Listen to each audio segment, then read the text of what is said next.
चलें जी, बिस्मिल्लाहिर्रहमानिर्रहीम। सेमस हीनी की पोएम है आज हमारे साथ। कांस्टेबल काल। कांस्टेबल कौन होता है? एक सिपाही होता है और उसकी कॉल्स यानी उस वो पुकारता है।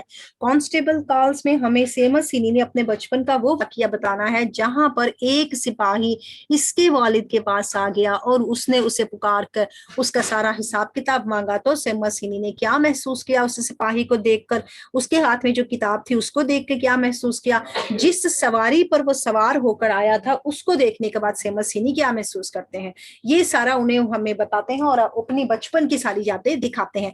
His bicycle. हिज कौन है? ये वो कांस्टेबल है जिसकी बाईसाइकिल स्टूड खड़ी थी at the Windows seal. Seal होती है चौखट, पता है खिड़की होती है, खिड़की की चौखट के साथ थोड़ी सी कोई जाली वाली लगी होती है ना, तो अब उसने क्या किया कि यहाँ पर कोई चेन लगा के तो अपनी साइकिल इधर बांध दी या सील के साथ वैसे ही उसे एक आसरा देके खड़ा कर दिया। The rubber cowl of mud splashers. अच्छा, रबर्स क्या होते हैं? रबर वही होते हैं ना, जैसे प्लास्टिक होता है, जो एक चमड़ा होता है उसको रबर कहते हैं। अब उस चमड़े के वो एक ना हमें दिखाना चाहता है उसकी पुराने जमाने में ये जो होती थी ना गन वगैरह, इसको चमड़े का एक वो अपनी साथ लगा लेते थे, पैंट के साथ चमड़े का एक लेदर का गलाफ लगा लेते थे और उसके साथ वो उसको बांधते थे। अब ये जो रबर काउल का मतलब है उसका एक चमड़े का गलाफ था। Of the mud splasher. Mud splasher होता है जो कि मिट्टी को उछालने से रोकता है। अब यहाँ पर इसने हमें बता दिया कि जनाब जो उसने गलाफ चढ़ाया हुआ था अपने उस पर साइकिल के किसी पोर्शन के ऊपर, और एक गलाफ उसने अपनी बंदूक के लिए भी रखा हुआ, वो जो इसने ऐसी गन अपनी अंदर डालनी है ना, गन का भी एक गलाफ है। अब ये जो गलाफ है ये इसने चढ़ा रखा हुआ है जनाब मिट्टी को उछालने से रोकने के लिए। Striking scratching scratching the front mud guards.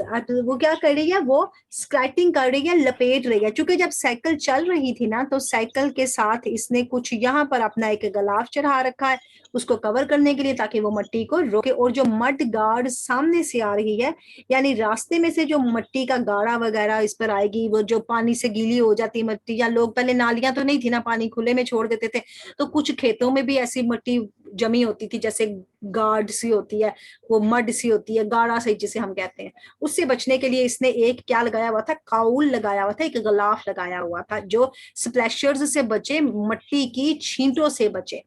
It's fat black handle grips. अब उसके पास तो के ये जो हैंडल ग्रिप्स जो है ना, ये आप उसके लगा लें पैडल के दस्ते। उसने पैडल जो लगाए हुए थे, जो साइकिल के पैडल्स होते हैं, क्योंकि साइकिल पहले पैडल्स पे चलती थी ना और अभी भी पैडल पे चलती है, लेकिन पैडल्स पे आप पाँव रखते हैं तो चलते हैं, अदरवाइज पैडल्स जो है ना वो ऑटोमेटिकली घूमने लग जाते हैं।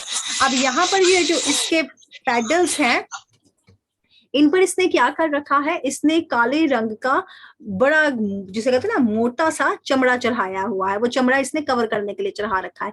Heating in the sunlights. अब चूंकि गर्मी थी, सूरज की तपश भी थी। The spud. अब ये जो स्पड है इसके इसमें स्पड के मफहूम में ही लेंगे।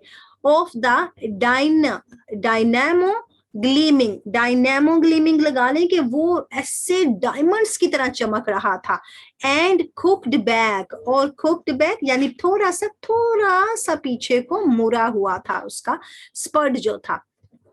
The pedal treads. और ये जो उसके पैडल्स थे जो उसने वो जिस पे पाँव रखना होता था, हैंगिंग हैंगिंग रिलीफ्ड।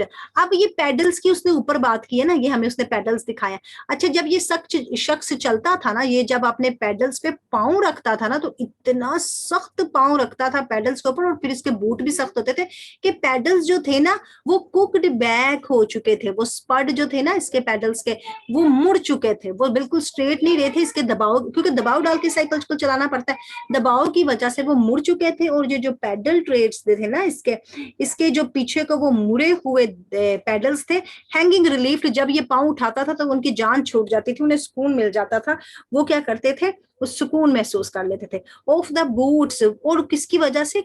बूट की वजह से। Of the law. कानून के जूतों की वजह से उन स्पर्ड्स का बुरा ही हाल था, क्योंकि वो साइकिल की जो पैडल थे वो वैसे तो झूलते थे ना, जब ये छोड़ता था, लेकिन जब वो इनको दबोच के रखता था तो वो जान छुड़ाते थे जब ये उतर जाता था। यानी पैडल्स को अगर हम देखें ना तो एक मेटाफर्स का भी इस्तेमाल कर सकता है कि ये जब इन बंदों के पास आया, इन खेत वालों के पास सारी वो लेने आया है इंफॉर्मेशन, तो इनकी जान ऐसी है जैसे अटकी पड़ी है, और जब ये जाएगा तो वो भी रिलीफ्ड में आ जाएंगे, सुकून में आ जाएंगे कि जान छूटी हमारी, ये शख्स चला गया जो कि हमसे इतने हिसाब किताब मांगता फिर रहा था। हिज, अब हिज कौन है, उस इंस्पेक्टर की बात कर रहा है। His cap was upside down. अब ये जो टोपी होती है वो अक्सर तो टोपियां यूं ही होती है ना, यूं पड़ी होती हैं, लेकिन अब इस शख्स ने क्या किया है, इसकी टोपी उल्टी पड़ी हुई है। ऑन द फ्लोर, फर्श के ऊपर, नेक्स्ट हिज चेयर, जिस कुर्सी पे उसको जगह दी गई थी कि जनाब आप आ गए हैं कानून साहब तो बैठे यहाँ पर, तो उसने कुर्सी के साइड पे अपनी जाहिर टोपी उतारी है, तो टोपी ऐसे उल्टी पड़ी हुई है उसकी वहां पर। The line of its pressure, और जो टोपी के प्रेशर की लाइनें थी ना, रन लाइक अ बेवल, अब वो कैसे घूम रही हैं, लकीर की तरह। अच्छा, गर्मी भी थी, गर्मी की वजह से ये जो टोपी इसने अपने सर पे पहन रखी थी, और जब इसने टोपी उतारी तो यहाँ पर ना टोपी की एक लाइन बनी हुई है। उससे पता क्या होता है, यहाँ पर माथा सफेद लगता है, बाकी रंग जो है ना सूरज की रोशनी से थोड़ा ब्राउनिश लगता है। अब बेवल कह रहा है कि वहां पर एक लकीर बन गई थी टोपी की उस शख्स के चेहरे के माथे पर। In his slightly sweating hairs, और उसके बालों से हल्का हल्का पसीना भी टपक रहा था। ही हैड अनस्ट्रैप्ड, अब उसने खोल दिया द हैवी लेजर। लेजर क्या होता है, एक बहुत वजनी और भारी रजिस्टर। वो बैठा, उस शख्स ने बैठने के बाद क्या, पहले साइकिल का मंजर आया है, साइकिल के उसने पेडल्स की हैसियत सारी बताई है, उस शख्स के वो बंदूकों के गलाफ की बताई है जो उसने पहना हुआ था। अब उस शख्स ने क्या किया, उसने आके ना अपना एक रजिस्टर खोल दिया है। एंड माई फादर, और मेरे अब्बा, यानी ये स्पीकर का जाती आंखों देखा वाकया है, ऑटोबायोग्राफिकल टच है इसमें। जब ये आई कहता है ना, जब माई कहता है, आई कहता है, तो इट्स मीन कि ये अपनी जात का वाकया आपको बता रहा है। कहता है फिर क्या हुआ, मेरे बाप ने वाज मेकिंग टिलेज रिटर्न, अब इसके अब्बा को